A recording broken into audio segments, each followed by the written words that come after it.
The scrap-eared fleet. Grand Admiral Xylar of the Nexian Empire stood motionless on the command deck of the Celestial Dominance, his 7 eyes focused on the main view screen. His crystalline skin refracted the ambient light as he studied the approaching human fleet with undisguised contempt. "Are those salvage vessels?" asked Sub-Commander Vexus, her voice wavering between confusion and amusement. The human ships were objectively hideous. Asymmetrical hulks of mismatched metal, exposed conduits, and what appeared to be actual physical armor plating bolted haphazardly to their exteriors. Some had visible scorch marks and patches. Others seemed to be cobbled together from entirely different vessels. None matched. None gleamed with the perfect symmetry of Nexian design. "Pathetic," Xylar said, his voice resonating through the chamber. 2,000 cycles of glorious conquest, and this is what challenges us. The Nexian Empire had subjugated over 300 species across 7 galactic arms. Their warships were marvels of engineering, perfect geodesic structures powered by dimensional rifts, protected by probability shields that mathematically prevented impacts, armed with weapons that altered the fundamental forces of physics. And then, there were the humans. "They're hailing us, Admiral," reported the communications officer. "Display their message. Let's hear what these creatures have to say before we erase them from existence." The view screen shifted to show a human face. The being had dark skin, close-cropped hair, and was casually drinking from a container while initiating what should have been a solemn first contact. "Hey there," the human said, taking another sip. "Commander Ilara Chen of the Earth ship Persistence. You folks, the shiny crystal people, were supposed to be fighting today." Xylar's outer membrane pulsed with indignation. "I am Grand Admiral Xylar of the Nexian Empire, commander of the 7th Extinction Fleet, subjugator of the—" "Yeah, impressive credentials," Chen interrupted, checking something off-screen. "Look, we're on a tight schedule. My engineering team needs to know if we should be calibrating for crystalline-based life forms or energy beings. Your profiles are kinda ambiguous." Silence fell across the Nexian bridge.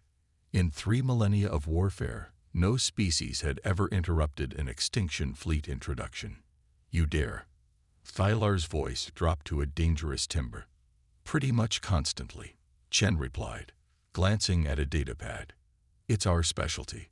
So, crystalline-based, right? Thanks for confirming." Xylar cut the transmission with a gesture that cracked the air. "Target that vessel. That specific vessel. I want it atomized." The Celestial Dominance hummed as its dimensional warpers activated. A beam of concentrated unreality lanced out, connecting with the human vessel. The Persistence exploded spectacularly, debris spinning in all directions. "A disappointing first engagement," Xylar said, relaxing slightly. "Sir," Vexus said, her tone unusually tense, "we're being hailed again." The view screen activated without authorization. The same human appeared, still drinking. "That," Commander Chen said, looking genuinely impressed, "was a pretty good shot. Very flashy. Dimensional warper, right? We've been trying to reverse engineer those from the debris we collected in the Proxima conflict." Xylar's crystalline structure paled. "How are you alive?" "We just—" "Oh, this is the Earth ship Persistence too," Chen clarified with a smile. "The other one was also the Persistence. We got quite a few of those." She winked. "Anyway, our turn." The human ship, identical to the one they'd just destroyed, opened fire. The weapons were primitive by Nexian standards: kinetic projectiles, nuclear warheads, and crude laser arrays. But they fired in overwhelming numbers and from unpredictable vectors. The Celestial Dominance's probability shields flickered as they struggled to calculate the trajectories of thousands of incoming projectiles. "Return fire," Xylar ordered. The dimensional warpers fired again, and once more a human ship exploded. Victory lasted exactly 38 seconds. "Hey again," said Commander Chen from yet another identical ship. "That was also the Persistence. Sorry for any confusion." Over the next 3 days, the Nexians destroyed the Earth ship Persistence 47 times. Each time, an identical vessel would appear with the same commander, who seemed increasingly cheerful about the whole situation.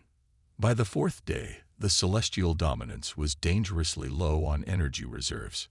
"Sir," Vexus reported, her voice hollow, "our dimensional warpers are depleted below critical thresholds. We've expended more energy than during the entire Orion Arm campaign." Zilladler stared at the view screen where yet another Persistence was approaching. His central eye twitched uncontrollably. "How?" he whispered. "How is this possible?" As if hearing him, Commander Chen hailed them again. "Hey, Crystal friends," she said brightly. "Just checking in. You seem a little tired. Those fancy dimension guns must burn through a lot of juice, huh?" "What? What are you?" Xylar asked, imperial dignity forgotten. Commander Chen grinned. "Just humans doing human things." She took another sip from her container. "By the way, we've been analyzing the debris from your probability shields. Fascinating mathematics. Our engineers think we found a fundamental flaw in your calculations." Her expression turned serious. "Want to see?" Before Xylar could respond, the human ship opened fire with a new weapon, an electromagnetic pulse modified to exploit the specific resonance frequency of Nexian crystalline technology. Half the bridge systems shattered instantly. "That was just a demonstration," Chen said. "Now about that surrender." Strategic analyst Zexel of the Nexian War Council examined the battle reports with mounting horror. Her elegant crystalline appendages trembled as she scrolled through the data. "This cannot be correct," she whispered. "According to these reports, we've destroyed the same human vessel, the Persistence, 53 times in the past week." High Commander Tyvix, leader of the Empire's military operations, leaned forward in his hovering dais, his multifaceted eyes dimming with concern. "Not the same vessel," he corrected. "Our analysis indicates they are different ships with identical designations and appearances. It's psychological warfare." "It's madness," Zexel snapped. "The resources required to build 53 identical warships would bankrupt a planetary economy." "The resources are significantly less than you might imagine," interrupted a new voice. Both officials turned to face the holographic projection of Science Director Nixara, the slender crystal being adjusted her data interfaces as she continued. "I've been analyzing the debris from these human vessels. They are remarkably primitive. No dimension manipulators, no probability shields, not even basic gravitational stabilizers. Just metal alloys, carbon composites, and what appears to be." She paused, checking her readings. "Actual organic material in some sections." "Organic material," Tyvix repeated incredulously. "As in biological matter?" "Precisely. Moreover, these ships aren't even well constructed. They're modular, with standardized connection points. Every component from weapon systems to life support can be detached and reattached with minimal specialized equipment." Zexel's eyes widened. "You mean?" "They're not building new ships," Nixara confirmed.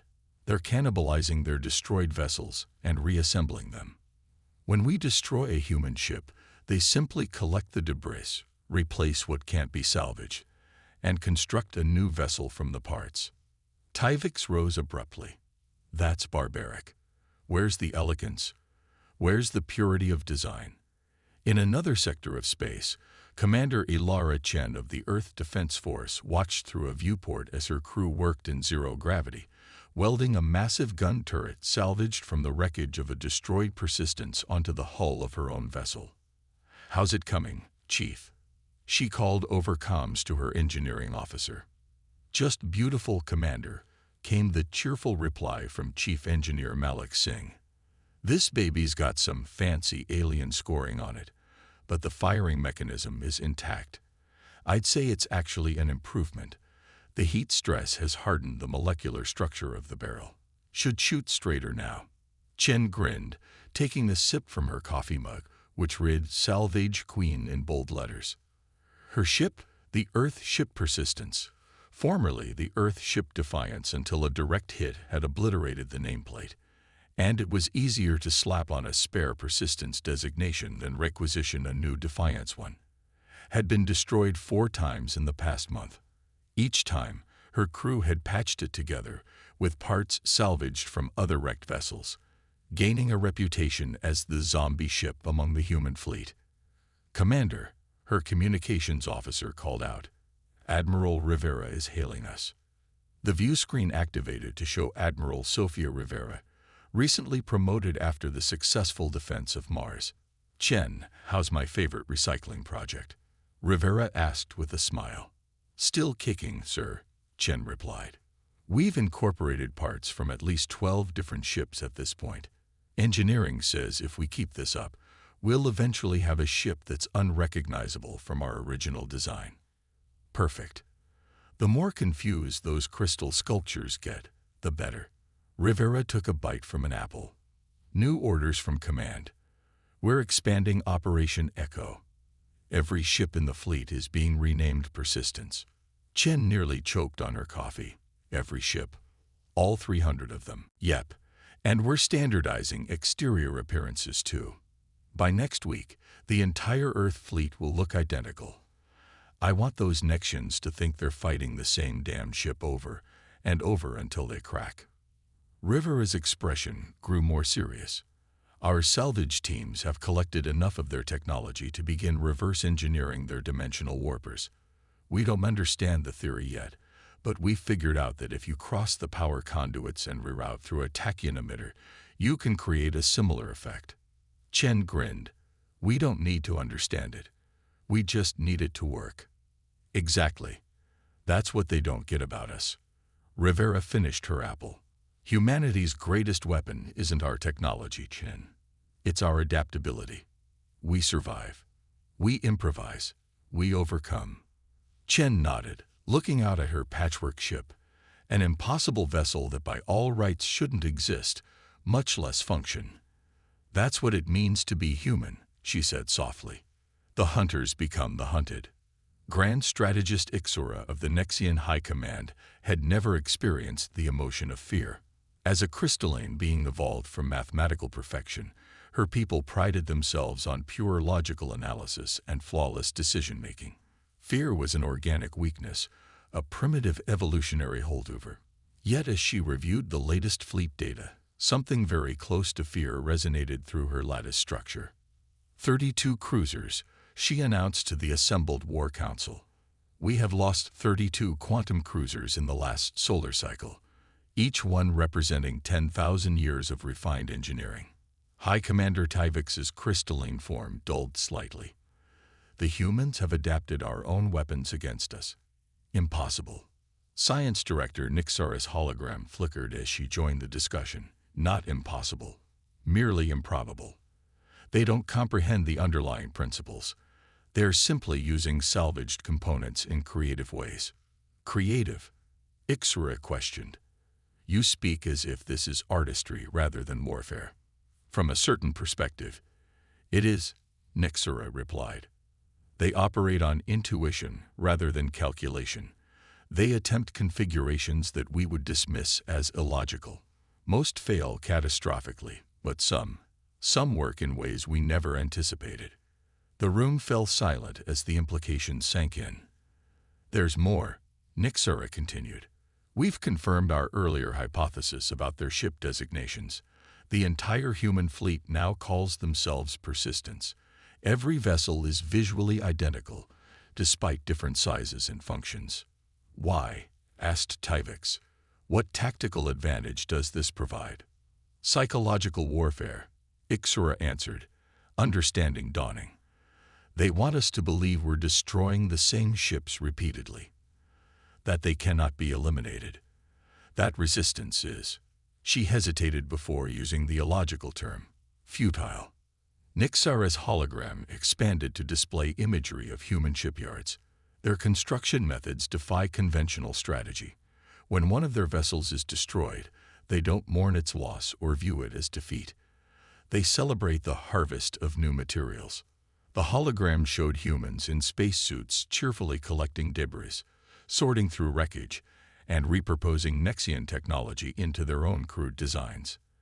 They've created what they call the Phoenix Protocol, Nixura explained. Each crew is trained to evacuate in specialized pods that double as salvage crafts. Their primary mission after escape isn't survival, it's recovery of materials. Tyvix's crystalline structure vibrated with distress. This defies all principles of honorable combat. Honor is irrelevant to them, Ixura said. Victory is all that matters. In the depths of space, the newly rebuilt Earth ship Persistence, formerly the Tenacity, before that the Audacity, and originally the Dauntless, approached the Nexian defensive line at Europa. Commander Chen studied the tactical display with satisfaction. They've adjusted their formation, she noted to her first officer. Tighter grouping, overlapping shield coverages. They're learning. Lieutenant Commander Rashid nodded. Not fast enough.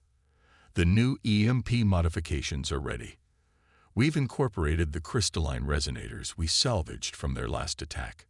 Chen smiled. Perfect. And the Lazarus squad? Ready and waiting. 30 salvage teams standing by. Chen activated the ship-wide comm. Attention all hands. You know the drill. Today we're going fishing for some fancy crystal tech. Remember, anything that glimmers goes in the collection bins. Engineering has a wish list, but as always, grab anything interesting. She settled back in her command chair, eyeing the approaching Nexian formation. Let's show them what persistence really means. On the Celestial Dominance, now the flagship of the Nexian defensive fleet rather than the Extinction Fleet, a quiet demotion that no one officially acknowledged. Grand Admiral Xylar watched the approaching human vessels with newfound wariness. They're the same ships, he muttered. The same designs we've destroyed dozens of times. Sir, Sub-Commander Vexus said, long-range scans indicate they've incorporated parts of our vessels into their hulls. Those are our dimensional warpers. Heidelberg's crystalline structure darkened. Impossible. The mathematical principles involved are beyond organic comprehension. Nevertheless, Vexus replied, scans confirm they're operational. The bridge fell silent. The elegance of Nexian warfare had always been its perfect predictability. Every engagement calculated to 16 decimal places. Every outcome determined before the first shot. But the humans defied calculation. Sir, the tactical officer reported, the human vessels are transmitting on all frequencies. Let me hear it, Xylar ordered. Commander Chen's voice filled the bridge. Attention Nexian vessels. This is Commander Ilara Chen of the Earth ship Persistence. Yes, all of them. We've noticed you're getting better at targeting our ships, so we thought we'd even the odds a bit. The view screen showed the human fleet, identical vessels moving in perfect coordination. We've been studying your tactics, Chen continued. Very mathematical, very predictable. We've been running simulations on your probable responses, and we've concluded that you're about to order a Sigma formation defensive withdrawal. Xylar stiffened. That had been exactly his next command. So, Chen said, we've decided to introduce a little chaos into your equations. The human fleet suddenly broke formation, each ship moving in seemingly random directions. Tracking systems failing. The tactical officer reported. They're emitting contradictory signatures. I can't distinguish individual vessels. Fire at will. Xylar commanded. Target anything you can lock onto.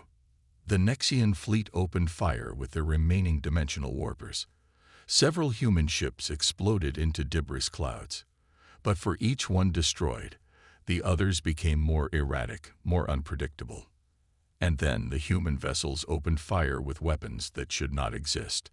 Dimensional warpers of Nexian design, crudely attached to human hulls, powered by systems that violated fundamental safety protocols. Impossible. Xylar whispered as the first Nexian cruiser disintegrated. They can't understand the mathematics.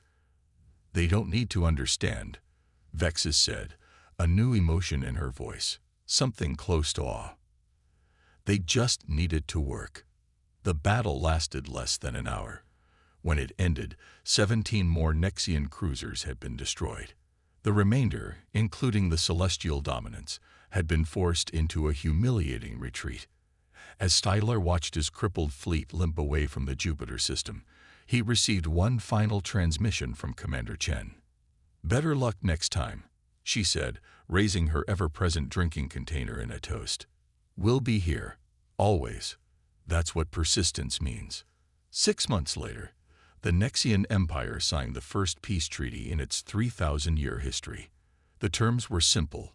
Earth and its colonies would remain independent, and in exchange, humans would not export their Phoenix Protocol to other species.